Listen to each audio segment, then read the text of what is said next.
Now I'd like to introduce Dr. Andy Bannister to all of you, our presenter for tonight. Dr. Andy Bannister is the former National Director of the Canadian arm of Ravi Zacharias International Ministries. Currently, he resides once again in the United Kingdom, where he is the Director of Solas Centre for Public Christianity. His latest book is entitled The Atheist That Didn't Exist, and explores the objections to the existence of God in a humorous manner. Please join me in welcoming Dr. Andy Bannister.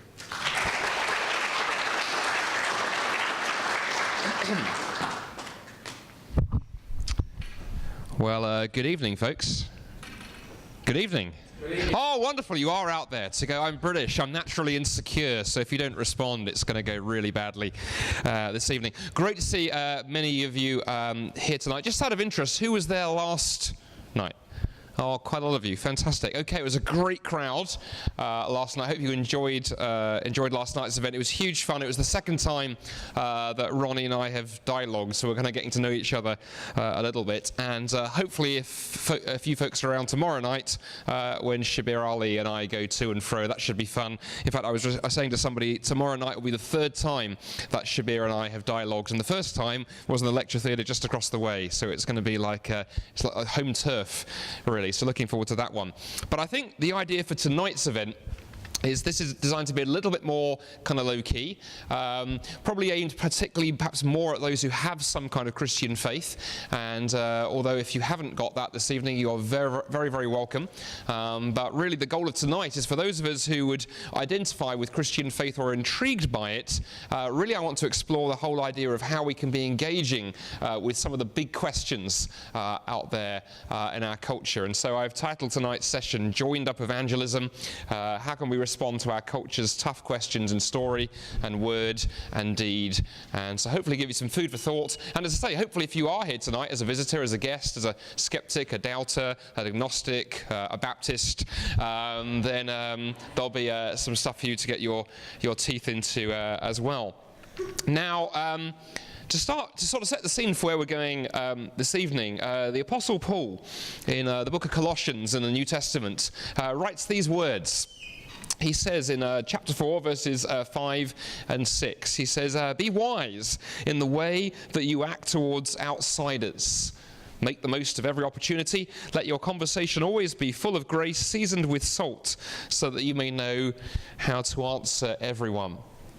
A couple of years ago, when I was still living here in this wonderful country, myself and a colleague, we went to Calgary for a few days, and while we were in Calgary, we did a young adults event at a large church in the city. We had about 350 14 to 17-year-olds out, and we thought rather than do a sort of talk, we'd each do a sort of 5 minutes of content, then we'd give the young adults 15 minutes to produce any questions they wanted us to answer, and we would try and answer as many of them as we could.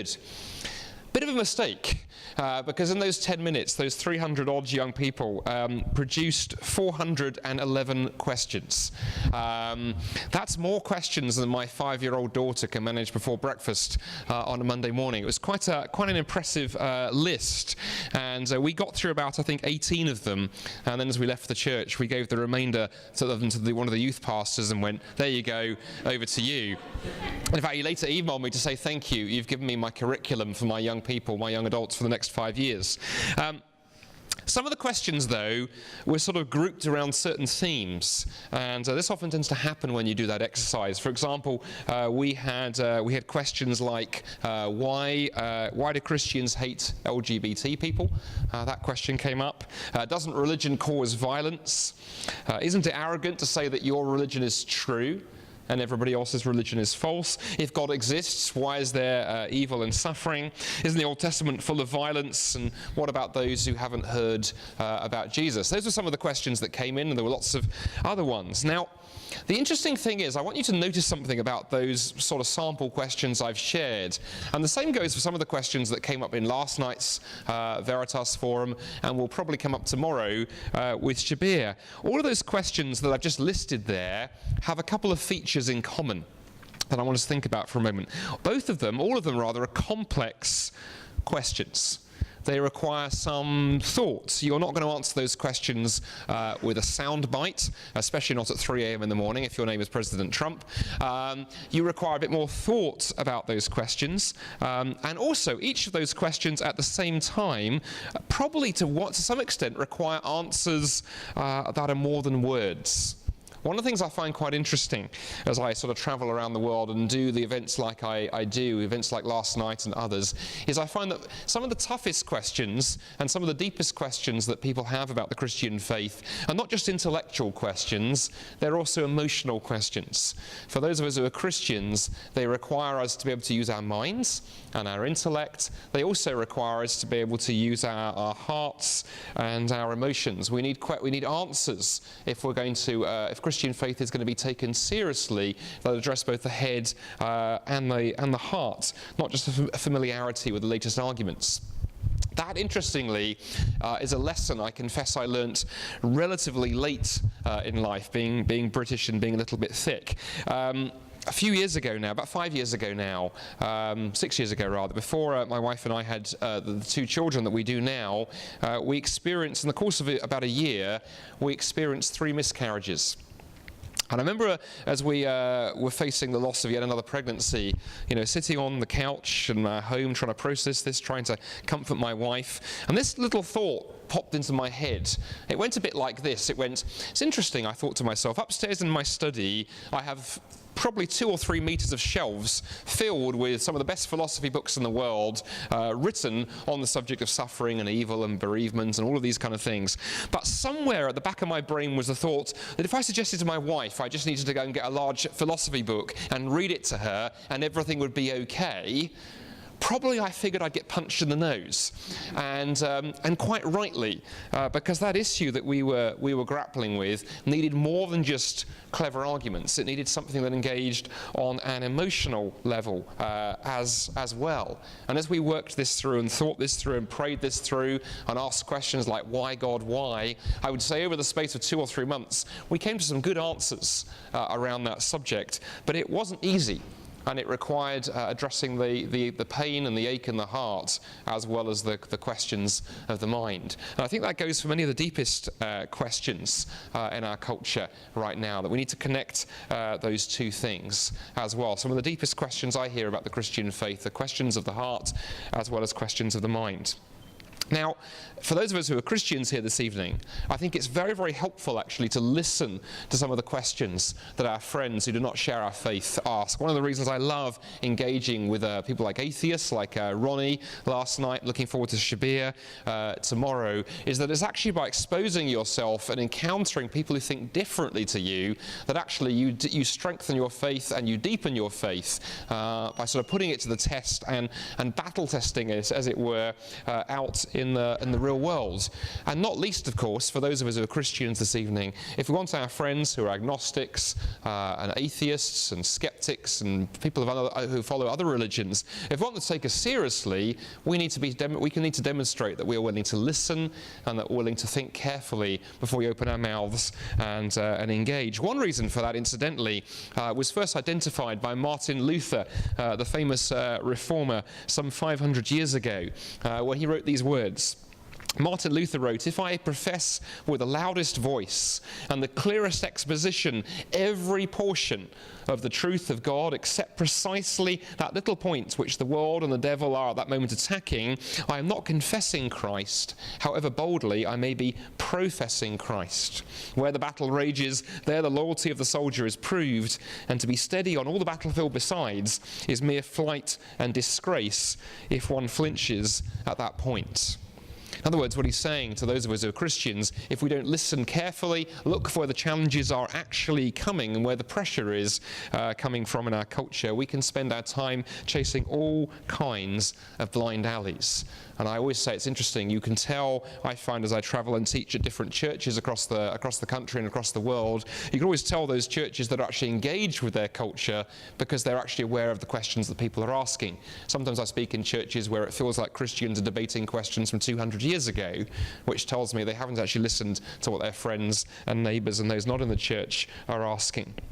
But what's driving this current crop of questions? I gave you some examples earlier of some of the questions we hear when we start listening to those who don't profess the Christian faith. I think there are a number of themes in our culture right now that are driving some of the big questions about the Christian faith. And if you're a Christian here this evening, it can be helpful to think about this. And again, if you're here as an outsider, as a guest this evening, also hopefully some of what I'm about to list here may get you thinking a little bit about, okay, what's driving the questions that you have that's perhaps led you to come and attend this seminar this evening. Well, one of the first things I think that's important to recognize about the cultural moment in which we find ourselves, we live in an age in which huge amounts of our culture is based on feelings. We live in a culture really where for many of our fellow Canadians, what matters is not so much whether something is true, but how it makes us feel. That's not unique to Canada. I would say the same is true across much of the Western world right now, where perhaps once we had I think, therefore I am. In many parts of our culture now, we have I feel, therefore I emote, followed by a couple of hashtags and a smiley face. And that has major implications if we have a Christian faith for how we think about how we communicate it. Because it's very easy to take cheap pot shots at that, but actually we need to think about how do we engage with people who are primarily perhaps thinking with their feelings rather than thinking with their minds. I think it can lead to all kinds of problems, but if we're not aware of it and we don't take it into account, we can get ourselves tied up in all kinds of knots. Second, we need to take account of the fact that we live in a culture that is shot through from top to bottom in many ways with what I like to call the myth of tolerance. You know, we live in an age where perhaps tolerance has been elevated to the chief virtue, maybe even in fact the only virtue. And we live in a culture, really, I think, where if you can paint your opponent in a discussion as intolerant or bigoted or whatever, then of course the discussion is over.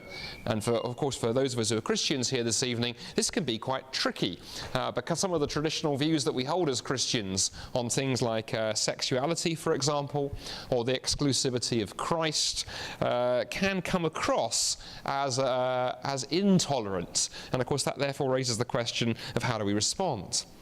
Now, one way to respond is to make witty remarks along the lines of going, well, isn't it interesting that everyone is tolerated in this culture apart from Christians? And that's true enough, but little witty retorts like that don't get you very far, and nor do they really engage with some of the powerful feelings at play. Instead, being British and a little bit iconoclastic, I sometimes prefer to go for shock value. And the shock value I like to sometimes sort of engage in on university campuses. So if I come out with this, if you feel the need to set fire to me afterwards, you won't be the first. The shock value I like to go for actually is to say, well, you know what? I don't actually believe in tolerance. In fact, if I could remove one word from the dictionary, I would remove the word tolerance. I'd have other candidates as well, but tolerance would be high up there. Why? Well, here's the thought I want to offer to you this evening. I wonder, have you ever noticed that the word tolerance is actually deeply disrespectful? Think about this for a moment. What is it that we generally tolerate? Generally, we tolerate things that are a little bit beneath us and that can't quite make it up to our level. So, for example, my 2.5-year-old son is currently in a phase where he's experimenting with artistic creativity, which means anything that can be used to write on the walls is used to write on the walls. We've locked up every felt tip in the house. We've locked up every paintbrush, every biro. I got a text message from my wife 2 days ago, just after I arrived in Canada, to say Christopher made it into the bathroom, discovered my wife's lipstick, and drew all over the bedroom wall. Now, we love our son dearly. We tolerate this. He's 2.5. He can't do much better, so we just need to turn the house into Fort Knox where any writing implement is concerned. Or perhaps we tolerate the family dog when it wheezes on the couch for the 3rd time in a week. It is just an animal. It doesn't know any better. On the other hand, when you encounter an adult who thinks differently to you, I put it to you, tolerance is the wrong thing we should be aiming for. Instead, we should be aiming to listen, we should be aiming to engage, we should be aiming to take people seriously. In fact, I put it to you that nobody here in this room this evening wants to be tolerated. Rather, you want to be taken seriously as an adult, have your views listened to, even if the person you're sharing them with you disagrees with them. And so I think it's important that we think about, especially on a university campus, and universities being these places that were designed for the sharing of ideas, about how we do that. And in some ways you could argue we are in desperate need as a society to rediscover how to have really profound conversations about things that we disagree about without resulting to just trading insults and hashtags in the process. So the whole issue of tolerance is an interesting one to think through for those of us who are Christians this evening, but those of us who aren't as well. And then I think the other reason, or one of the other reasons why some of the questions that are coming about the Christian faith that I've sort of seen in the culture and you may have experienced too, the third issue I want to talk about for a few moments is that in many parts of the church, I think we have confused faith and politics. I think this is very important to flag up for those of us who have a Christian faith this evening. Now, there are other parts of the world where maybe the issue is worse. Our American cousins, for example, we might sort of point the finger at here slightly, but actually in many parts of the church, I think we may need to think about some of the ways we've addressed certain issues. I regularly meet people who don't have a Christian faith, for example, who seem to be much clearer in their mind about what Christians don't believe than what they do. I remember about 3 years ago, actually, I was on an aeroplane flight from Toronto to Vancouver. I got talking to the gentleman sitting next to me, asked him all about his work and his business and his family and all of this kind of stuff. Had a lovely conversation for about 20 minutes. And then he finally sort of turned to me and said, well, so what do you do, Andy, for a living? And I've sort of found if I say things like, I'm a Christian evangelist, people are running for the emergency exits and pulling the red cords and all kind of things. So I thought I'd softball it. And I said, oh, I work for the church. And he looked at me and he said, I hate Christians. I looked at my watch and I thought, it's 4 hours, 20 minutes to Vancouver. This is going to be so much fun. So I thought, well, I've got nothing to lose. So I said, why? And he said, because you Christians are anti-science, anti-progress, anti-environment, anti-transgender, anti-gay, anti-this, anti-the other, anti-progress was in there. There were some anti-words I didn't even know what they meant. I had to say, what does that word mean? That's quite impressive. And then finally he got to the end of this great kind of litany of things I was apparently against, and I found myself thinking, my word, where are the emergency exits or the red cord? But I thought, okay, well, how do I respond? And so I looked at him and I used a variation of that line I've just shared with you. I said, it's interesting. I said, would it be a fair summary to say that you have a very good idea in your head what Christians are against, but no idea what it is we're for? And it was brilliant, because he looked at me and he went, you're absolutely right. What are you guys for? Well, I said, that is a question. And thankfully we had 4 hours and 10 minutes to Vancouver. Where is that coming from?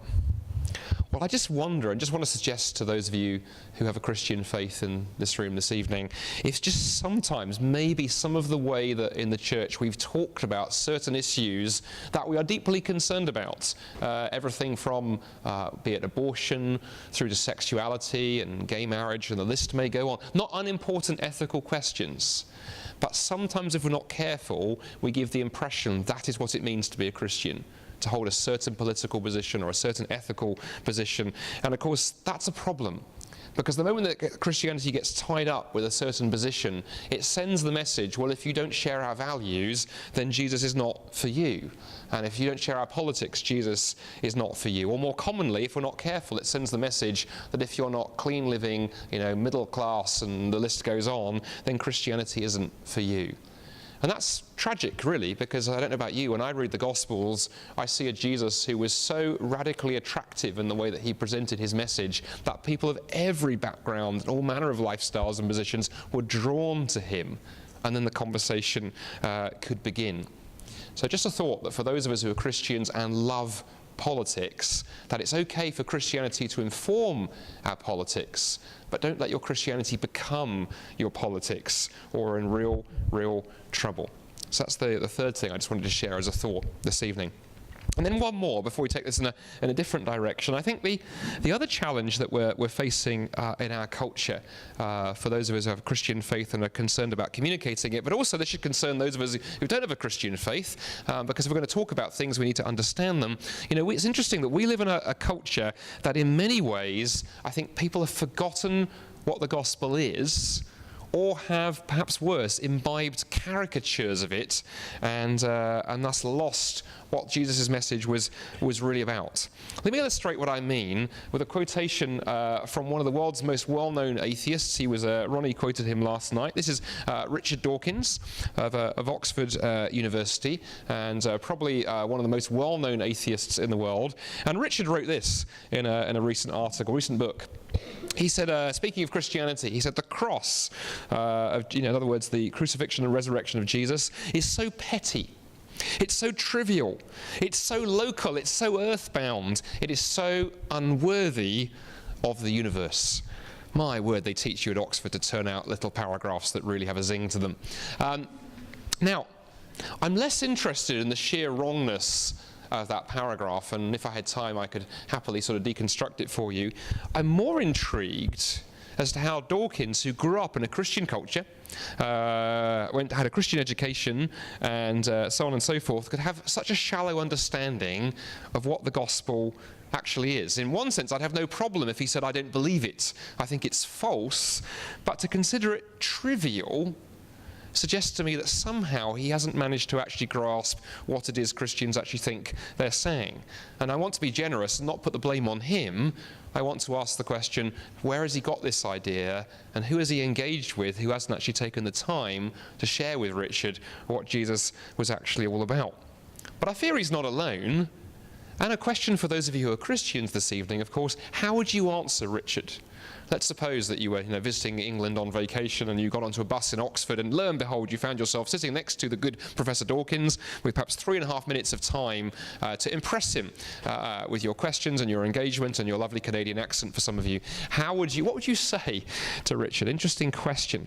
And it's an important question because, of course, if people don't believe that Christianity is important, why would they care? Why would they actually care about taking it seriously if they think it's trivial? What's gone wrong?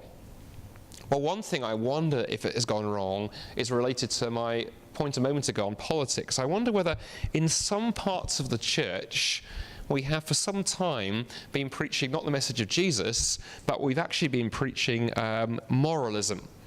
We've actually been teaching without meaning to, or sometimes perhaps worse, with meaning to, we've been transmitting the message, live this way, make your life look like this, and Jesus and God will like you. Live this way, and don't be a bad person, and you'll be okay. And what we've actually basically been presenting is a sort of model of reality that says there are two ways to live. You can choose immorality, or you can choose religion. And in some parts of the church, we've been saying, well, obviously you don't want immorality, so be a religious person. And I meet so many people who think that's basically what Christianity is about. It's a way that teaches you, good morals, a good way to live, a good ethical code, and so on. But as numerous people have pointed out, of course, that's actually not the gospel. In fact, it misses the heart of the gospel. One of the most influential Christian pastors today in North America is Tim Keller. Those of you who are Christians here this evening may have heard of Tim. He planted a church in Manhattan and New York called Redeemer Presbyterian Church back in 1989, and astounded everybody because everyone said you can't grow a church in that part of New York. It's full of millennials and professionals and people who are very cynical about religious faith. Well, in a sort of decade and a half, they grew that church from 50 people to over 3,000. And Keller points out in one of his books that, of course, this division here between immorality and religion, this two ways to live, is not the Christian message. In fact, the Christian message says actually there are three choices in life. You can choose the immoral way and live entirely your own way. You can choose the religious way and become self-righteous and proud and arrogant and moralistic and all these other things. Or you can actually take the third way, the Jesus way, which is to throw yourself at the foot of the cross and recognize the gospel for what it actually is, a message that we are hopelessly lost and desperately in need of God's grace and forgiveness. But that God in Jesus has stepped into history, stepped into space and time, and profoundly loved and profoundly forgiven us. But so often in parts of the church we've mixed up the second and the third category there. We confuse the gospel with religion, with moralism. And the problem is that moralism is a dead, rotten, stinking thing. And like all dead, rotten, stinking things, it doesn't attract people, it drives people away.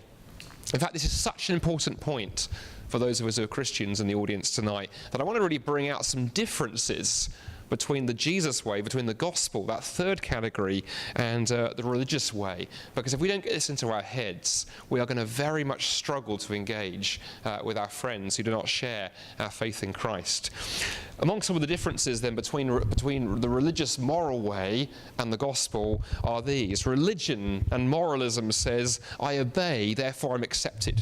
As long as I work hard and keep my nose clean and look like a good person, God will accept me. The gospel, on the other hand, says, well, no, it's the other way around, actually. I'm accepted, and I'm loved, and I'm forgiven. Therefore, I obey, because I want to respond in gratitude to what God has already done. It's the complete opposite of the left-hand column. The religious moralistic way says that my motivation is fear and insecurity. If I don't live a good life, if I don't live a moral life, then God won't like me anymore. And my religious faith is marked by a kind of deep insecurity. On the other hand, the gospel way says my motivation is grateful joy, because I'm so excited with what God has done for me that I didn't deserve it, that my whole life is this kind of lived response of gratitude. The religious moralistic way says when things go wrong, I get angry either at God or I get angry at myself. After all, being good and being moral should result in a happy life. And if I'm living a good moral life and my life isn't happy, has God not noticed how good I am? And God needs to get with the plot, with the program, right? The gospel way, on the other hand, says, when things go wrong, yes, I struggle, life can be hard, but I also know that all my punishment fell on Jesus, and I also know that God loves me and will walk with me through what I'm experiencing. The religious way, the moralistic way, says my identity is based on my performance. We actually talked a bit about this last night at the end of the seminar, at the end of the session with Ronnie. The religious way says my identity is based on performance and my image. It's all about how I appear to the world, and threats to my self-image have to be destroyed at all costs. Maybe that, if you're honest, describes some of you here this evening, that the slightest hint of criticism and you lose it, you explode, the red mist descends. That suggests that you're living in that left-hand column. On the other hand, the gospel says that my identity is not based on my performance or what I achieve, but is based on God's love for me. If you're operating in the religious mode, the moralistic mode, another sign of that is that your prayer life largely consists of petition. When you do pray, you spend a lot of your time asking God for stuff. Because after all, the purpose of prayer is control. You want to manipulate God to give you the things that you want. On the other hand, if you've really got the gospel message of Jesus into your head, prayer life consists of lots of praise and lots of adoration and lots of just a desire, quite frankly, to spend time with Jesus. And then lastly, on that left-hand column, the religious way, the moralistic way, sees your self-image, your self-view swing between confidence when you're living a moral life, when you're living up to those standards that you've set yourself, you feel fantastic. And then it swings between that and utter despair when you don't live up to those standards and you beat yourself up for what you've just done. On the other hand, on the right-hand column, the gospel says that actually my self-view is not based on my achievements, but on Christ. And the wonderful news of the gospel is that actually I am simultaneously both a sinner and saved. Each one of us is so bad, says the gospel, that Jesus had to die for us, but also we are so profoundly loved that he was glad to die for us. And if we don't get the difference between those two columns, those two versions of Christianity, as it were, into our heads for those of us who are Christians this evening, then we are not going to engage the culture, because people will get a whiff of the hypocrisy and the decay in that left-hand column and want nothing to do with it. But a further problem is that we will inoculate our culture against genuine Christianity. C.S. Lewis, who I quoted last night, used a very interesting illustration drawn from medicine. He said it's very interesting if you look at the way that immunization works. I'm always nervous using illustrations like this in universities with a medical school, because someone will put their hand up and go, no, that doesn't work, that illustration is flawed. But bear with me if that's the case. I'm just a humble philosopher. And the illustration goes this way, that the way that vaccination works, immunization works rather, is you expose the patient to a weak, watered down version of the real disease, the real virus, thus they build immunity to to it, and when they encounter the real thing, they won't catch the disease. And C.S. Lewis raises the provocative question of whether at times Christians have perhaps inoculated our culture quite successfully against the gospel, because we've exposed people to a weak, watered-down version of the real thing, unless we've successfully inoculated them against it. If that's the case, the only way to help the patient is to expose them to a hypervirulent form of the real thing. So a challenge there to be hypervirulent Christians. Don't put that on your Twitter or Instagram profile. People might get the wrong idea. So what do we do with all of this? That was some kind of groundwork for a few ideas I wanted to share with you just in the sort of last part of my talk this evening. Well, I think for those of us who have a Christian faith this evening and are really concerned with sharing it effectively with those around us, and equally for those of us this evening who are intrigued by the Christian faith and wonder what relevance it has to us, I think one way to think about it, evangelism, about engaging the culture, the gospel with our culture, is to think about ways of engaging the culture, as I say, with both engaging the gospel with both the head and the heart, and connecting it with issues that matter to all of us.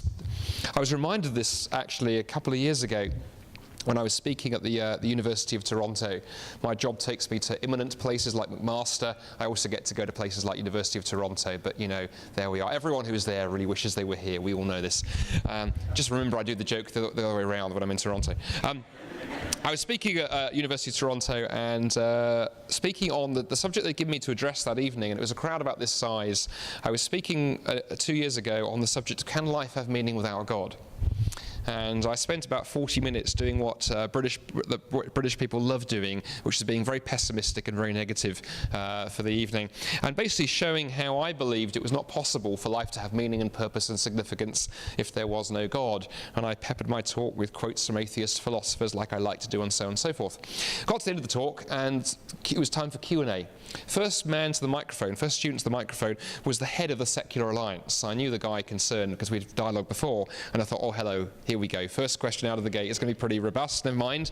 You know, here we go. I'm glad I've had, you know, my Tim Hortons coffee. I'm fired up on caffeine, ready to take him on. I was staggered by what came. He came to the microphone, and he looked at me and he said, Andy, thank you for tonight's talk. He said, you've actually confirmed what I've been thinking about for a while. I think you're absolutely right. I think that life can't have meaning without God. I've thought about this long and hard. He said, I've tried to avoid that conclusion for several years, but actually I think you're absolutely right. I think as an atheist, you cannot have meaning, you cannot have purpose, you cannot have significance. I think you're absolutely right. But, it's always a but, he said, that doesn't prove that God exists. Just because life is grim despair, which is what I currently think it is, doesn't prove that God exists. And then he kind of sort of let that hang. And I found myself thinking, my word, I wasn't expecting that one. How do you respond to something like that? And I thought about it, and I looked at him and I said, I thought for you, Cameron.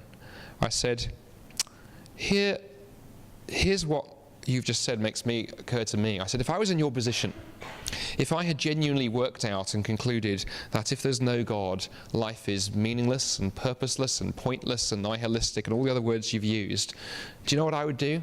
I would put every scrap of my energy into investigating whether Christianity is true. Because if there were just a chance, just a possibility that actually that wasn't what life entailed, I would try and grab it with both hands. And yes, if after having investigated it properly you conclude it's not true, and then you have to spend the rest of your life processing that, then so be it, but at least you've tried. And I said, I think there is phenomenal evidence that Christianity is true, and I really encourage you to take a good hard look at some of it. Why do I share that story with you? Well, for those of us who are Christians this evening, it's worth thinking about, again, I mentioned this at the start, unless our friends really, really, really are intrigued and want to know whether Christianity is true, they're not going to be interested in pursuing the evidence. Sometimes for those of us particularly who are passionate about our faith, particularly if we're passionate about the life of the mind, we can sometimes approach Christianity a bit like a game of intellectual chess. You know, we kind of sort of corner our atheist or skeptical skeptical friend in the corner of the classroom after a lecture, and we bombard them with the latest arguments we've read or something the pastor said on Sunday, and our poor atheist friend is sitting there thinking, where are the fire exits? How do I get out of this conversation? Because we're treating it like an intellectual game rather than something much, much deeper. As the philosopher Blaise Pascal once famously wrote, if I could take one quotation with me to a desert island, it would probably be this one. Blaise Pascal, the French philosopher, said, "Christians should make Christianity attractive, make good men or good people, to update his language, wish that it were true, and then show that it is." We forget that first step for those of us who are Christians at our peril. We have to think about how do we help our atheist friends, our skeptical friends, our Muslim, Hindu, Buddhist, whatever friends actually look at Christianity and think, I would be interested in knowing if these things are true. How do we help somebody get to that point? Well, in my last 10 minutes or so, I want to suggest that one way we might want to think about that is showing how Christianity makes best sense of a number of hunches and desires and intuitions and yearnings and longings and loves that most human beings actually already have. And if you were there last night, you may recognize a few of the points I'm going to share over the next 10 to 12 minutes, because I used 2 or 3 of them with Ronnie last night. Let me illustrate what I mean. Let's start with justice, for example. We talked a little bit about this last night, Ronnie and I. Most people care passionately about justice, especially social justice. But of course, if everything is relative, as we're often told in our culture, then why isn't social justice relative as well? You know, we live in a culture where people get very excited about all kinds of things, be it gay rights or transgender rights or First Nations rights or Black Lives Matter or whatever it is. But if we are just atoms and particles, that raises the question as to why anything matters, why anything isn't just personal preference. And if you want to get excited about whatever the social justice issue gets you out of bed in the morning, fantastic. But if you want to just sit on the couch, eat pizzas, stick your fingers in your ears and just watch the latest movie, actually you can't watch a movie with your fingers in your ears, the metaphor collapses, but you get the idea. Who is to say that one form of life is better than another? This is a huge question. And actually, it was very interesting that, I tried to push Ronnie a little bit on that last night, and despite the fact he sort of insisted that he disagreed with me on this point, he didn't really offer much in the way of alternative arguments. And what's interesting, if you go out there and read a lot of what's being written about human rights right now, there is an incredibly lively discussion in the ethical and political community around how we can find a basis for human rights that doesn't sit on religion. And many people are saying it's not actually possible. Because human rights and a commitment to justice really requires you to be able to look at the person sitting next to you and go, that person has value and dignity, even if I don't disagree with everything they stand for. Where does that kind of yearning, where does that sense of justice actually best find its home? Or consider science. Again, we talked a little bit about this one last night too. Science is often wielded as a kind of sort of big stick in God versus atheism debates, but of course things aren't that simple for a whole number of reasons. One of them, of course, is science is founded on a number of assumptions. For example, science is founded on the assumption that the pursuit of truth really, really matters. But it's an interesting question to ask why the pursuit of truth matters. Why does it matter pursuing truth in the sciences? Maybe if the science that you're engaged in is going to sort of fundamentally improve the human condition, maybe you're about to discover the cure for cancer or for Justin Bieber's music or something, then okay, so be it. But I once had a friend who was doing her PhD researching the mating habits of a particular type of small tree frog in the Amazonian rainforests. I remember once asking her, why are you doing this? Why are you spending 5 years of your life watching kind of frogs have romantic relationships? I mean, is there not something better to do? And her answer was actually really good. She looked at me and she went, because it's interesting. And I remember thinking to myself, actually, that's a really good answer. But actually, it's a Christian answer. Because Christianity gives you a framework for saying that the pursuit of truth is a good thing. Because truth is a virtue, because the universe was created by the God who is the source of all truth. But if God does not exist. That raises some profound questions. It's also worth noting that science is also based on an ethic. Science is based on the ethic that telling the truth about your results is the right thing to do.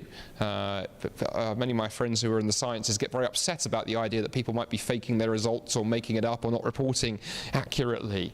But an interesting question again to ask: why does integrity matter in the sciences? Maybe some massive government grant application that your laboratory or your research centre is pursuing depends on you publishing by a certain deadline, and maybe the only way to do that is to fudge your statistics a bit. Does it matter if in the end, you get the $3 million grant for the research?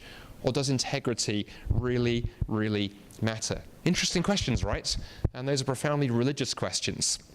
In fact, as the science writer Lauren Isley once remarked around some of the questions that science raises, he wrote, "Mankind," he said, "is the cosmic orphan.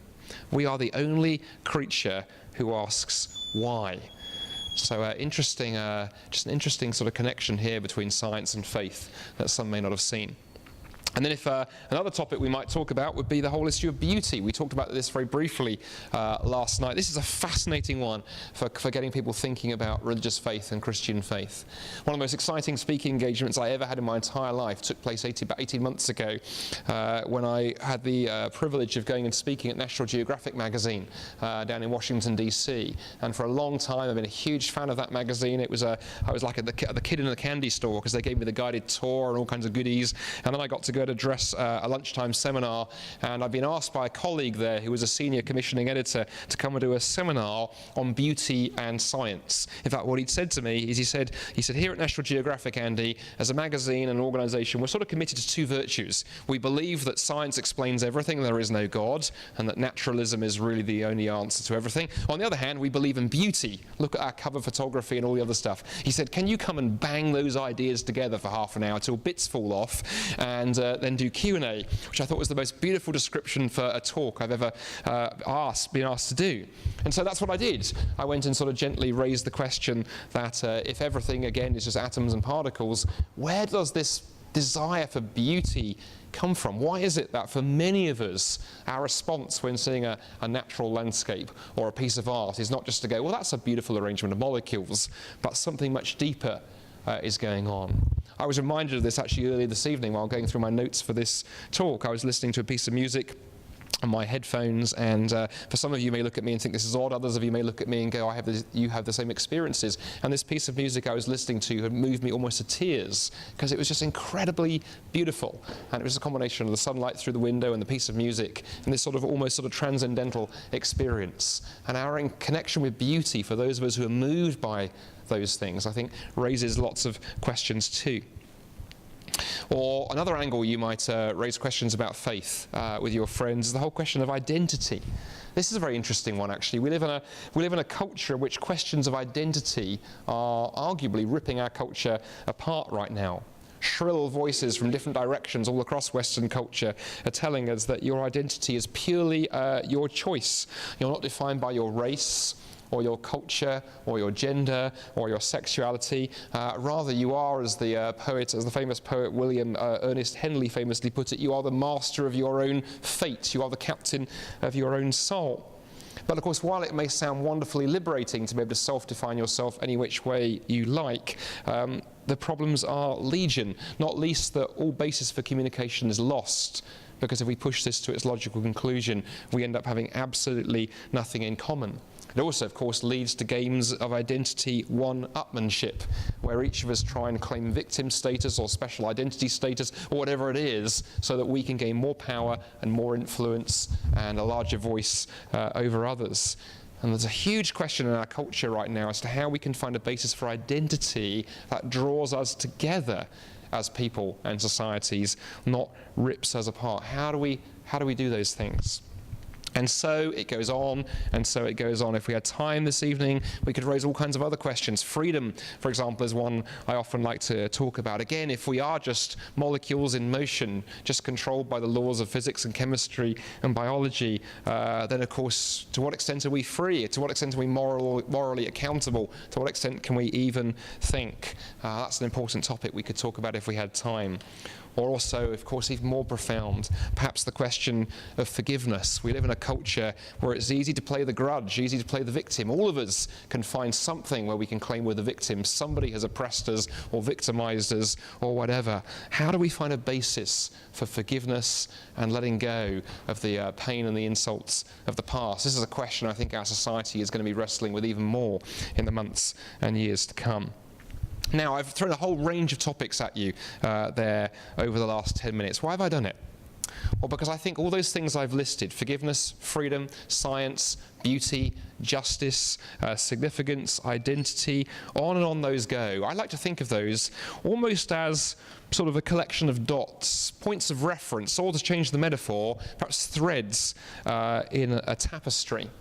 And then the question for me becomes this: which worldview, which belief system of all the belief systems on offer offers the best view of reality that enables us to join the dots, or again, to use the tapestry metaphor, to grab hold of those different threads that I've introduced there and pull them together into something coherent?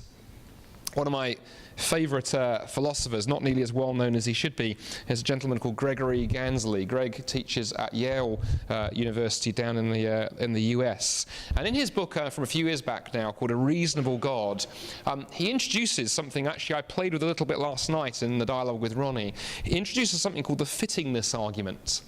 And in that book, he says, rather than look for knockdown arguments, so often when as Christians we present our faith, or we have dialogues with those who disagree with us, when Christians and atheists get together, for example, there can be a temptation to look for kind of knockdown arguments. You know, what's the one knockdown argument that shows that Christianity is true and Islam isn't?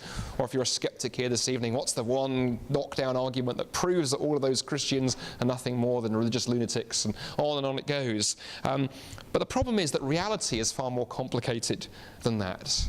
And Greg suggests in his book a far better approach is to place all of the data, all the evidence that we can accumulate, as it were, onto the table.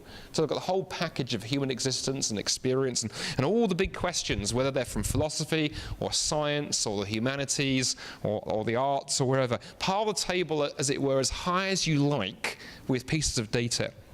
And then ask the question, which worldview, which belief system makes the best sense, that fits best with everything that we see? And certainly I would say as a Christian, what I want to be encouraging my friends who are not followers of Jesus to see is that I think that the gospel, I think that the message of Jesus makes far better sense of that entire range of pieces of evidence than anything else that's out there. And that far from being a leap into the dark, the Christian faith is, to use a metaphor from the Oxford philosopher Alistair McGrath, the Christian faith is rather like a flashlight illuminating everything that you pointed at, whether we're talking the sciences, philosophy, the humanities, or so on and so forth. In conclusion, then, we live in challenging times, quite frankly, in our culture right now, both inside and outside the church. And my final word really is for those this evening who have some kind of Christian faith. And if you're a visitor here this evening, just apologies and bear with me for 2 minutes. My word, especially for those who are Christians here this evening, is that, it can sometimes be very tempting to despair. It can be very tempting to fall into the trap of thinking that, changing the culture, doing a better job of presenting the Christian faith, winning my neighborhood, my friendship group for Christ or whatever, is my job. And it just seems so big and it seems so impossible. But, the wonderful news about evangelism, about sharing the good news of Jesus, is that actually, at the end of the day, it doesn't depend on our performance. You see, Jesus doesn't love you or I more if we do more evangelism for him. There's nothing we can actually do to make Jesus love us anymore. He's already demonstrated how much he loves you when he went to the cross and gave his life for you. He can't demonstrate his love any more than he's already done. Rather, for those of us who are Christians this evening, our task is to live in the light of that and in the power of that to then go out and make a difference in the world. You see, most revivals in church history, times when the church has really kind of exploded out of the doors of the church and we've seen cultures transformed by the message of Jesus, most of those revivals, when you look back through church history, have happened when Christian women and men have actually got it into have figured out that we have nothing, absolutely nothing, but Jesus and the cross, and have come to him and have come on our knees and simply prayed, Lord, we need you. Lord, we are sinners in need of grace. Lord, we are fools in need of wisdom. We are preachers in need of a voice. Lord, it's all about you and not about us. Please, Lord Jesus, would you fill us, empower us, and use us? But for your glory, Lord, not for ours. Forgive us when we've made it about our programs or our politics or about church growth statistics or, heaven help us, even apologetics. But Lord, we just need you now more than ever. For those of us who are Christians, Lord, we lay down our cleverness, we lay down our moralism, we lay down our ambition and our doubts. Please send us into the world as you stepped into it. And may, through us, may your kingdom grow. But for your name's sake, certainly not for ours. Amen. Thank you for listening so patiently. Cole. Hi, Andy. My name is Alex. Hi, Alex. And I'm thinking about what you said towards the beginning of the talk, how we can get our faith and our politics confused. How do we keep those necessarily separate so that we don't get them confused while realizing that a lot of our political decisions may be made based on policies that are being put forward by different political parties or individuals in light of what we know to be righteous within the Christian faith. Okay. Thanks, Alex. That's a great question, and what I like about that question is there are no possible elephant traps anywhere in that subject. So so thank you for setting me up nicely. So I'm probably going to offend somebody, or ideally, if I do a good job, everybody. That's always a good thing to go for. How can I say something that will offend everybody? It's a really good question, actually. But feel free to grab a seat, by the way. Don't have to sort of stand there because I may witter on for a while. I think here's the interesting thing. This is not just an issue for Christians, actually. I think all of us who love politics, if we're not careful, can sometimes find it hard to step back and view our politics dispassionately. But particularly for people who are Christians, I think the first thing I want to think about is I want to take a look at Jesus. Because I think that you never go wrong in beginning with Jesus. And here's the thing that intrigues me. Nobody could accuse Jesus of being a moral compromiser. Well, I don't think anybody would in the room. Maybe we've got some really conservative, people. It's like, Jesus was far too left-wing. Don't generally find people doing that one. On the other hand, he managed to be so radically attractive that if you look at the people who had table fellowship with him, people who hung around him, that was one of the number one things he was critiqued for by the religious leadership of the day, the Pharisees, that he hung out with all the wrong people. So he managed to combine two things that at times in the church it seems we've forgotten how to plug back together, Alex. And so this tells me straight away that it is perfectly possible to hold to, to quote-unquote traditional views. I don't like that label, but let's just run with it for now, and still be attractive to people. So I think as Christians we need to take a continual reorientation around how Jesus did it. One way I think that he did it was to be incredibly accessible and be an incredibly good listener. And I think one of the things I think we've sometimes forgotten as Christians is that we feel the need to we sometimes sort of feel that we've compromised if we go and engage with people who think differently and we haven't told them that they're wrong. I put it to you, it's probably okay to be able to spend time engaging with somebody, to listen to their viewpoint and not necessarily have to go, right, now I've listened to your viewpoint, can I give you the 10 reasons why you're wrong? I think sometimes for some of us, not all of us, but for some of us we need to learn to listen more and speak a little less. That's the first way to begin addressing that. The second way I'd want to sort of encourage you to think about a little bit is I think it's worth thinking about what what the role of Christians in society is to do. What's the role of the gospel in society? And I think, again, it can sometimes be a case for those of us who love Jesus dearly, that if we're not careful, we just slide slightly into thinking what our job is to do is to make the society look as close to Christianity as it possibly can. And so we want even our non-Christian friends to behave like Christians, look like Christians, live outwardly Christian lives so that we can be comfortable. But I put it to you, of course, those of us who are Christians this evening should know that you can't live a transformed life except by the indwelling power of God's Spirit. So how we'd expect our non-Christian friends to live lives that we struggle to live is beyond me. And so I think reorientating what the gospel actually is. And then related to that, the question of how do we figure out ways for our churches to become places where we can walk with people while Jesus transforms them. What do I mean by that? Well, again, assuming there are visitors and guests here this evening, but nevertheless, given the topic we advertised tonight, probably this is majority of you here this evening have some kind of faith. For those of you who do, the question I'd want you to think about in a moment is this. When you became a Christian, did you instantly become a perfect human being? Anybody willing to say, yes, I became perfect? The moment I became a Christian, absolutely, everything, no. A few people looking quite embarrassed. Maybe one or two people here thinking, actually, I got worse, quite frankly. It was a bit embarrassing. The lived experience of Christian faith, and in fact the Bible is very, very honest about this, is that actually being a Christian is incredibly tough. And it's this process of once you become a follower of Jesus, of allowing Jesus to do his work in you as he reconstructs you and makes you more and more into his image. And that's a lifetime process. One of the things I think we need to think around some of these political issues is what does it look like for our churches to become places where rather than be quick to throw stones at people, we're willing to say, hey, you're a Christian and you're wrestling with whatever this issue is. Hey, join the club. I'm wrestling with issues too. And if our churches became known as places where people stood beside each other, helped one another in their struggles, encouraged them, and where people didn't feel guilty for saying, you know, I'm wrestling with this issue and I'm waiting for Jesus to transform it in me, but it hasn't happened yet. And I think there's something about that that I think we need to think a little bit about as Christians, and reconfiguring our understanding of what discipleship looks like, walking with one another, and as the New Testament puts it, carrying one another's burdens. I think if we thought about that a little bit, some of these other things might fall into place. I hope some of that helps, Alex. I took sort of 3 different shots at that question, but it's a challenging one, and one I think we need to think about quite seriously. Okay. My name's Maggie. Hi, Maggie. Yes. Okay.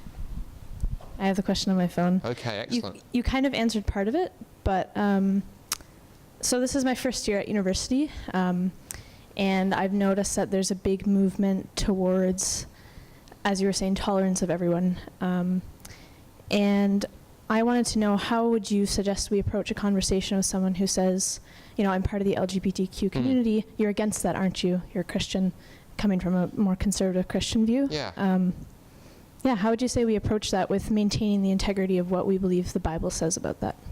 Okay, that's a really good question, and I think actually lying behind that question is actually a broader issue. And again, what's interesting, that doesn't just affect Christians. I think lying behind that question of yours there is, how do we balance welcoming and engaging with others whilst also holding on to deeply held views? And that can be the same on a whole range of things. There will probably be a whole range of issues that people in this audience may believe deeply, and you encounter people who think differently to you. How do you balance those things? Well, I think the first thing I would say is, actually, one of the things, maybe I've been lucky, I've actually found in some of my engagement with LGBT friends, that actually I found quite an openness. So I haven't been accused of being a kind of, you know, right-wing, conservative, homophobic bigot. Maybe I'm a coward and I don't speak up enough. What I have found interesting is to try and teach myself to listen and ask good questions. I think that's always a great starting point. And what I would say, if someone said that to you, I would suggest a great starting point might be to say, look, that's not what I believe as a Christian. I'm really sorry, but I appreciate if you may feel that because of a way that a Christian is treated, you are spoken. I'd love to hear why. Tell me your story. And you'd be surprised if you ask people questions, how willing people they may then be to ask you questions. And I think I can understand why some of our friends in those communities feel a hostility towards Christians, but I'm also encouraged to see great stuff can happen when we can learn to listen to each other. A really good example of this, earlier in the year, the organization I do part of my work for, RZAM, we do university missions. And we had a university mission at McGill University in Montreal. And we actually partnered with, we partnered with and did an event with Queer McGill, one of the leading LGBT groups on campus. And we brought in, as our speaker, a guy called Sam Albury. You can Google Sam, actually. He's a fascinating guy. He works for an organization called livingout.org, or livingout.org. That organization is run by a group of same-sex attracted Christian pastors, but who are living celibate lives. Sam came to a dialogue event with the head of their organization.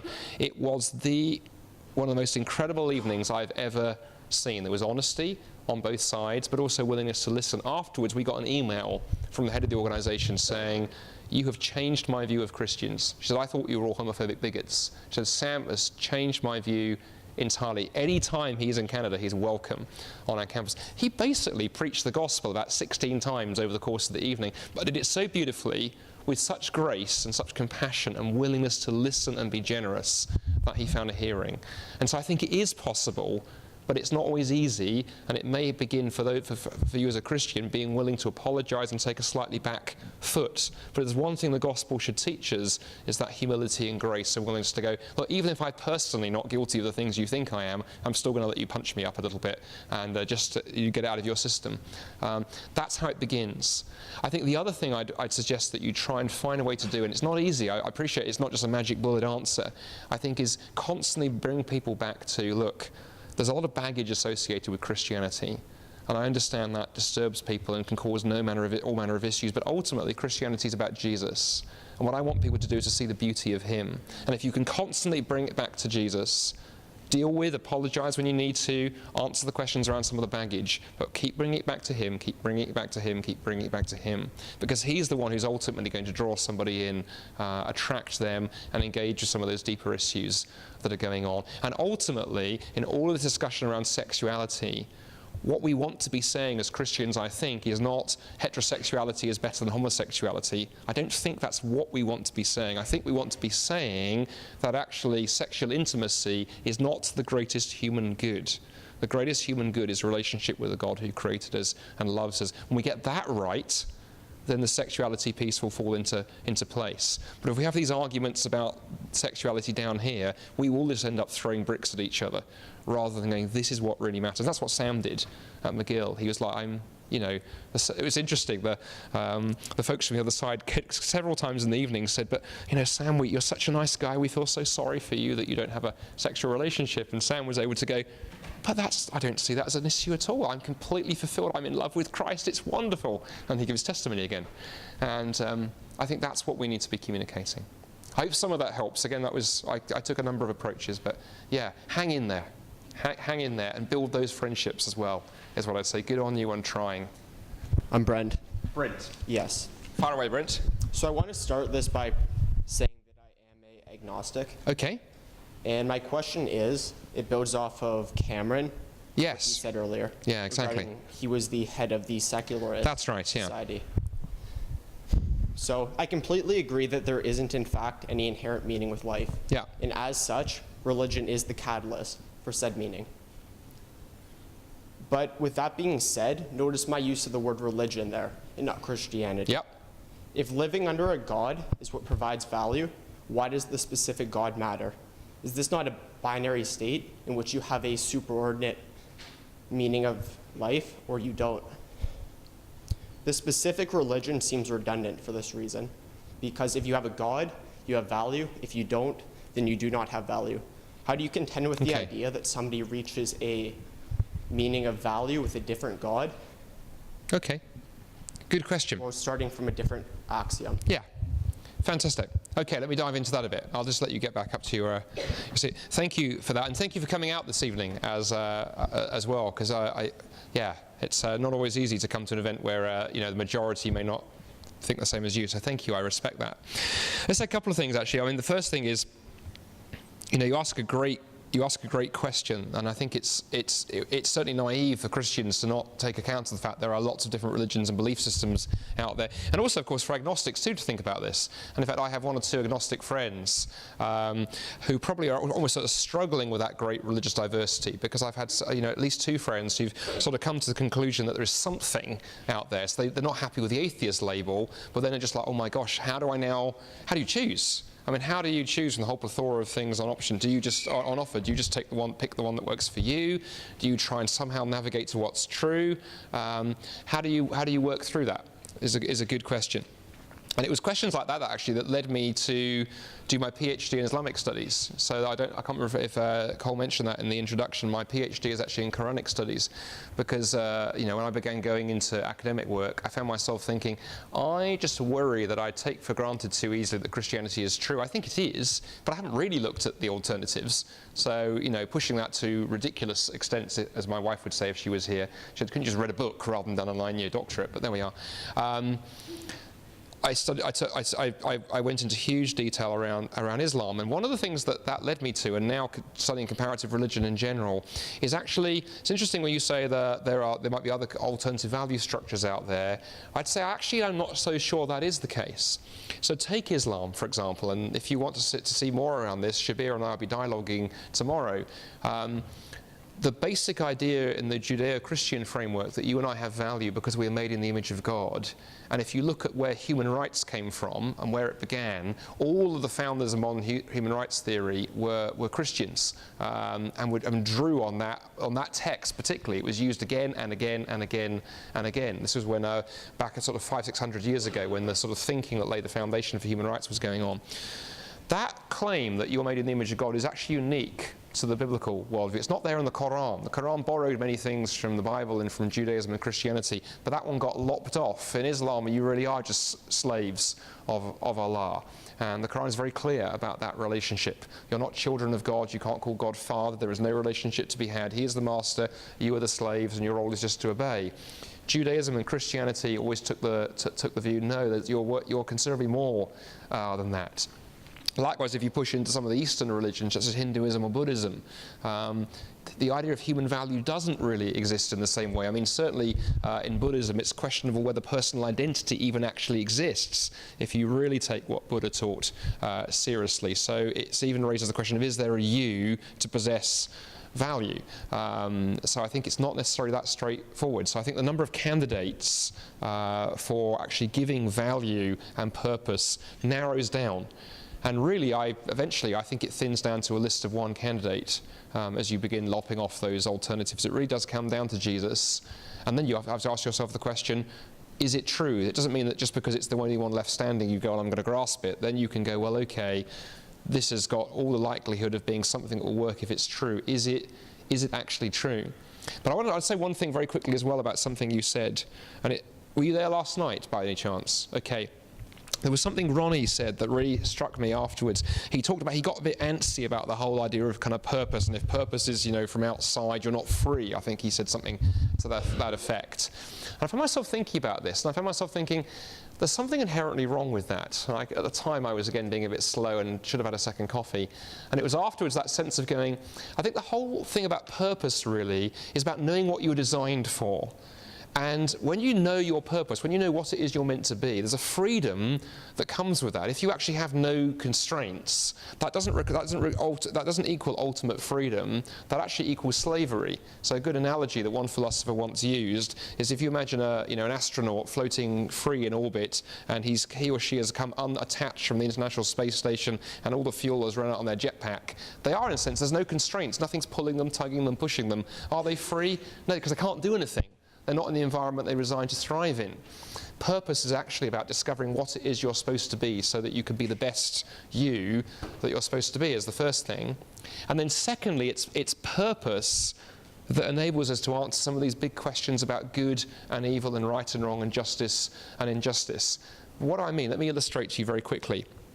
If you were to come and talk to me after the session this evening, and I was during the conversation happened to mention that I'm sort of feeling a bit grumpy this evening, and you say, why? You look like a kind of well-mannered British guy. And I say, well, I bought a new watch at the airport when I landed on Friday, and the jewellery store there, they sold me a bad watch. And you say, well, what do you mean it's a bad watch? And I say, well, last night I was helping my hosts. We were doing some home renovations, and I was trying to put a set of shelves up for them, and I was hammering in nails with my watch, and I broke it. It's a bad watch. You'd probably look at me and go, would you like the number of a good therapist here in Hamilton? We have many. Or more politely, you'd probably say, Andy, you've misunderstood the purpose of a watch. The purpose of a watch is to tell the time, and we determine whether it's a good watch or a bad watch by how well it does that, right? If it tells the time well, it's a good watch. Doesn't tell the time well, it's a bad watch.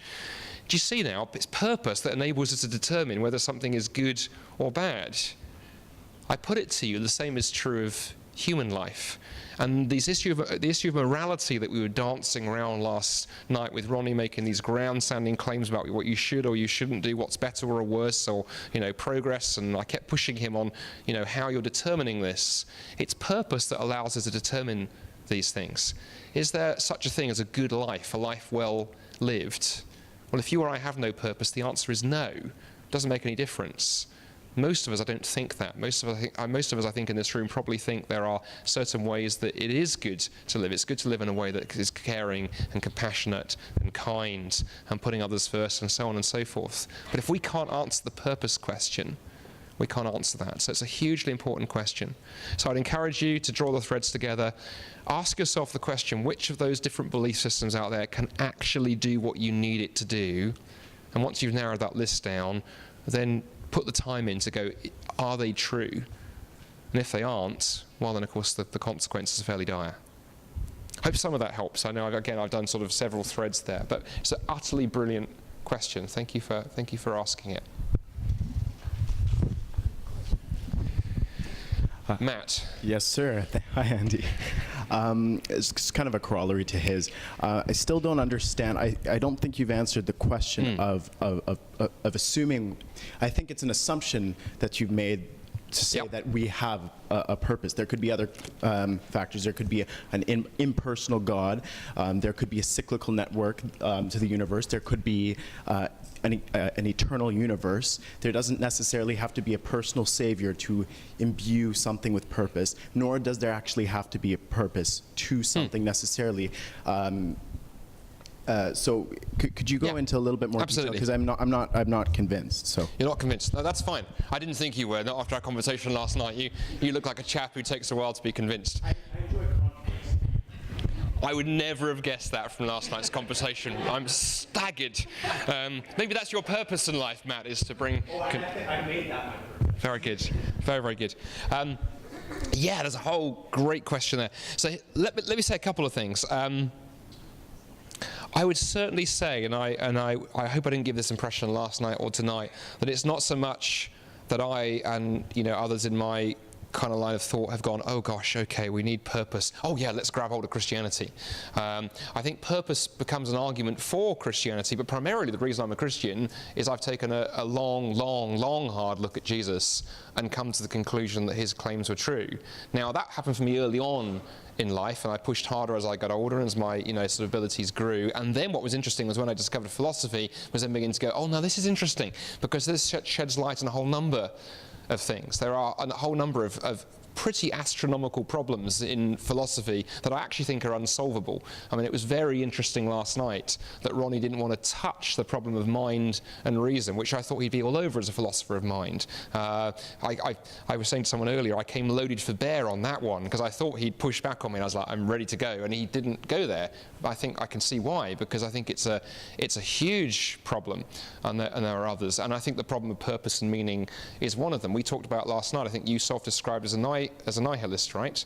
I very genuinely respect that position, because I think if there isn't a God, I think that is the logical outcome. That to go, we do, if we live in a universe that is just atoms and particles and just purely material, then there is no purpose. If that universe just goes around in cycles, okay, we're just atoms moving in cycles. If we're an eternal universe, which again, in terms of the physics, doesn't look like it is the case, but let's just for a moment play thought experiments and suppose it is, then you're still in the position that nothing you do makes the ultimate difference. This is Bertrand Russell's crisis, right? If you remember, if you've read Russell. For those of you, for those of you who haven't, Bertrand Russell, one of the most famous atheist philosophers of the 20th century, writes this depressing little essay called A Man's Free Worship, which you can Google and get free, like everything is free on Google kind of these days. But and he talks about the fact that the problem that facing the atheist is at the end of time, the whole of the universe will end in universal heat death, and everything we've strived for will end up burning in burning wreck around our ears, and therefore effectively why get out of bed in the morning? So I think the consequences are fairly bleak. I don't think there are any other options out there. But then the question then becomes: is Christianity actually true? That's I think where I want to push back on you slightly and go. It's not there is no purpose without the Christian faith. Therefore, the Christian faith. I want to be using the purpose question to make people think very seriously about: is there an alternative to nihilism? I hope I'm not betraying confidence. I mean, you said to me last night, you worry sometimes how far your nihilistic thinking takes you. And I would be wanting to reach out to you and go, you don't have to go down that icy slope. I think there is hope and there is an alternative. But if there isn't, why sort of camp out halfway down the icy slope of nihilism and go, I'll just stop here, rather than follow it consistently to where it leads? I guess that would be my question. But I respect your willingness to try and pursue it to its conclusion. And thank you, Matt. How are we doing on time? We have about 10 minutes left. Loads of time. 2 questions. 1 or 2 questions. Oh. Come on down. Good evening. What's your name? My name is Stephen. Stephen. Hi, Stephen. I'm going to read it off my phone because I have it on here. So I get this question asked a lot, actually. Yeah. So I'd love to hear your answer on it. Basically, it's how is it fair for me, speaking from the viewpoint of one of my classmates who are born into a different religious household. Yeah. So they would ask me, how is it fair that I'm born into, say, that religious household, and you're born as a Christian, and I'm coming from a standpoint that Christianity is the true belief? They would say, how is that fair that you're born into the correct belief and the correct way of religion, and I'm not?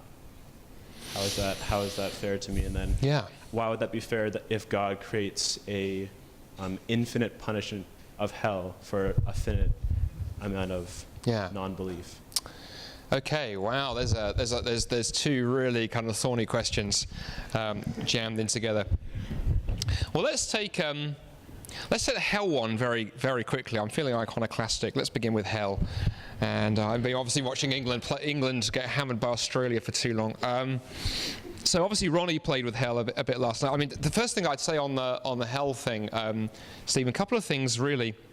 The first thing is that of course there are a variety of ways of understanding what the Bible says about hell. And to go certainly within evangelical Christianity, for those of us who take the Bible seriously, there's long been it's been the minority position, but it's actually been one of the oldest positions. Actually, you can trace it right back to before Augustine, the view that actually hell is not eternal, that the time in hell is limited. It's a position called annihilationism. And to go on that view, to go, yes, there is a punishment, but it's very much finite, and then it's over. So to go, one of the problems that people sometimes get themselves into is they rather than actually look at what the Bible says, they tend to read the Bible through the lens of sort of medieval Christian art. And I mean, Dante is a famous example with sort of fiery pits and devils poking people in the posterior with razor red sharp pokers and so on and so forth. I don't think that's actually what the text is saying. Secondly, as well, I think the other thing I'd want to say around hell that flows out of there, I think again, if you read what the Bible is saying carefully, and one of the reasons we struggle a little bit is particularly books like Revelation are written in what's called apocalyptic imagery, and sort of scholars who sort of study the ancient texts, will tell you particularly the way that Jewish apocalyptic works. You have to decode some of the symbolism, and Revelation is particularly a difficult book to work your way through. But it's this idea that I think hell in Scripture, in the Bible, is really this place where everything that's dependent on God is missing. So everything that flows from God, be that love, truth, beauty, goodness, all of those kind of things, is gone because God has withdrawn himself completely. And in fact, on that view, you can say hell is actually God's ultimate guarantor on human freedom. If you really want a reality without God, God actually gives you that choice. You know, Richard Dawkins, who says he wants nothing to do with God even if he exists, God actually guarantees that freedom by going, if you want a place where that's the case, then so be it. But you may not be so happy when you get there. And C.S. Lewis, I've quoted a couple of times in the last day or so, sort of talked about the idea of the doors of hell being locked on the inside. It's almost people's radical autonomy. I mean, you saw that in times last night with Ronnie, actually. I just want to be absolutely autonomous. I want total freedom. And I think it's interesting that God actually grants that, potentially, and says, okay, that's what you want, then so be it. But you may not find that you want it when you've got it, but there we are. It's the first thing. Secondly, though, the question of other religions is an interesting one, and one I've thought about a lot, right? Because for 20 years I've been dialoguing and engaging with Muslims. Firstly, let me say a couple of things here. Firstly, of course, the upbringing that you're brought up in doesn't dictate everything, right? Clearly doesn't. I mean, in my own family, I was born and raised in a Christian family. I have two siblings, one of whom is an agnostic, and one of whom probably an atheist. He sort of varies how he self-describes depending on whether there's an R in the month. And but I look at it and think, you know, I often say to my parents, they must be, you know, at times I feel my parents must be slightly puzzled, right? They produced a Christian philosopher and an evangelist, and an atheist and an agnostic. So I don't know what they were doing, but they've obviously 30% of it was all right, and the other 67% was questionable. But there we are. And there are lots of stories like that. And also, of course, we have stories of conversion. There are lots of people who convert from one faith to another. I have dozens of friends who are former Muslims. So we're not restricted by our background. Our background clearly influences us, but it's not the only thing that's going on. And at the same time, actually, on this idea of conversion, the other thing that I've become increasingly impressed by in recent years is how much that's also not restricted to where Christians have or haven't gone. Particularly when you start engaging with folks who used to be Muslim. There's a very, very well documented pattern now of Jesus appearing to people in dreams. I remember when I met my first former Muslim, who I asked how they became a Christian, and they looked at me with a straight face and said, well, Jesus appeared to me in a dream. And I was born and raised a Baptist, so God doesn't show up in dreams unless there's been a 2/3 vote at a church meeting. So I sort of put them in my brain in the kind of bucket marked slightly peculiar. And then I met another and another and another and another and another. I've now met hundreds, actually, for whom this has been their testimony. In fact, as a very, very well-known former Muslim turned Christian, in fact, although he passed away a few months ago, called Nabil Qureshi. Some of you here may have come across Nabil, and if not, you can read his book, Seeking Allah, Finding Jesus. And that was his experience. It involved thinking, wrestling through his faith, arguing with Christians, but also this powerful encounter with Jesus, which tells me that God is not restricted by the boundaries of where we would draw the lines of religion or culture or so forth. So I think God is always pursuing and seeking people out, and I genuinely think there will always be an opportunity for somebody to respond. And then thirdly and finally, I think if you read a passage of scripture like Romans chapter 1 carefully, I think it just hints there at the idea that God is also quite capable of taking into account how somebody has responded to the truth that they have seen. That God has put enough information into creation for people to work out that there is a God, that he's greater than them, that he's holy, and so on and so forth. And how you respond to that, God is more than capable of factoring in what you have or haven't heard. That doesn't mean there are back doors, as it were, not into heaven. I think anyone who ends up in the new heavens and the new earth will come in through the door marked Jesus. It may be that some people don't fully realize which door they've come through until they step into it.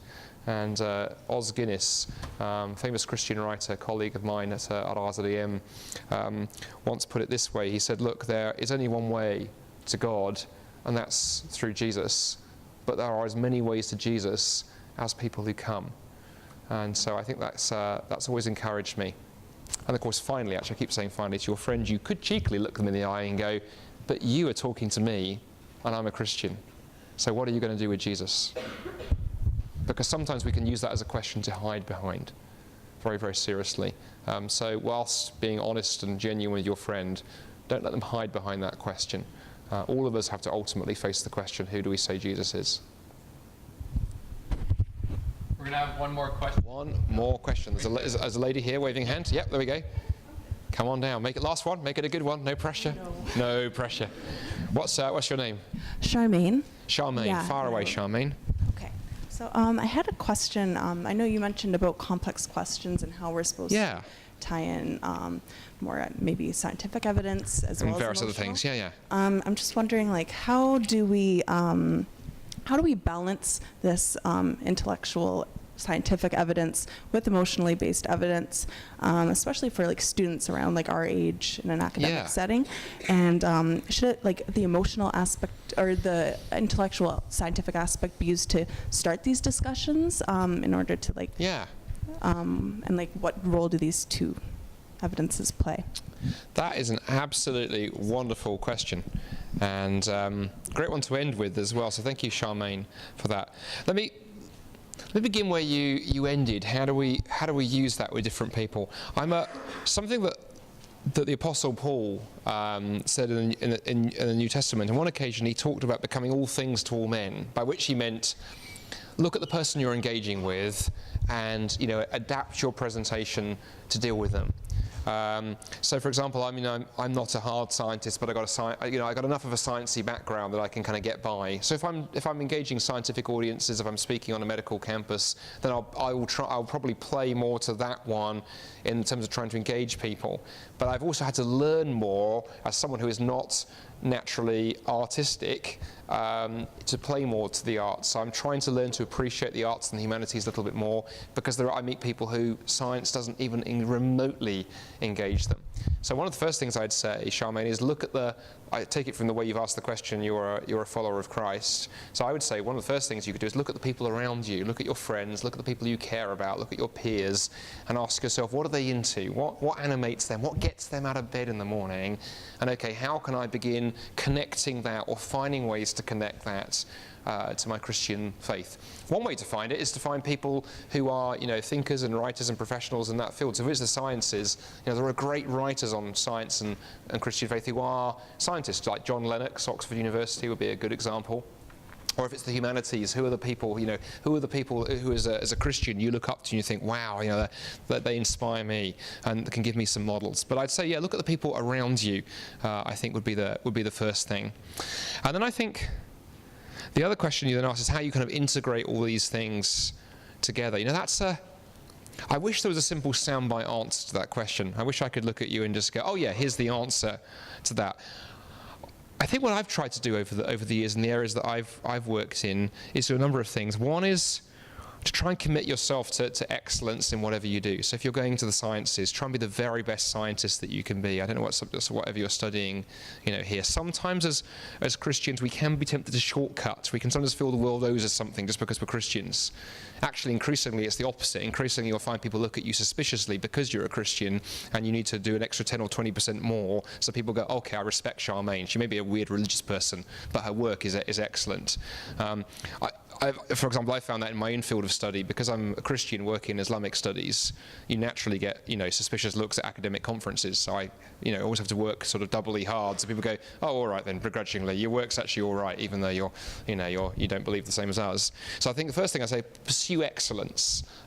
Be a faithful disciple of Christ in the field that God has called you to, and be an influence. Think and pray about how in the discipline that you're going into. We need Christian men and women in the sciences and the humanities, in the arts and whatever. So consider being that person.